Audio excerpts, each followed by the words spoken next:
আপনি কি সত্যি অন্নপূর্ণা যোজনার জন্য এলিজিবল, নাকি ভুল তথ্যের কারণে আবেদন করেও পরে রিজেক্ট হয়ে যেতে পারেন? তাই এখন ঘরে বসেই মাত্র 2 মিনিটে নিজের মোবাইল থেকে চেক করে দেখতে পারবেন আপনি এই যোজনা পাবেন কিনা। অনেকে না জেনেই আবেদন করেছেন, কিন্তু পরে ডিবিটি ভেরিফিকেশন বা টাকা ঢোকা নিয়েও সমস্যায় পড়েছেন। তাই আজকের ভিডিওতে আমি দেখিয়ে দেব কিভাবে একদম সহজে অফিসিয়াল ওয়েবসাইট থেকে নিজেই এলিজিবিলিটি চেক করবেন। ভিডিওটি সম্পূর্ণ দেখুন। তো প্রথমেই আমরা ক্রোম ব্রাউজার ওপেন করে নেব।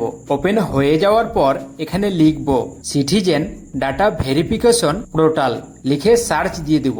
সার্চ হয়ে যাওয়ার পর উপরে যে লিঙ্কটা আসবে ওখানে ক্লিক করবেন। ক্লিক হয়ে যাওয়ার পর উপরে দেখতে পাচ্ছেন ব্লক বা পৌরসভা, এখানে ক্লিক করবেন।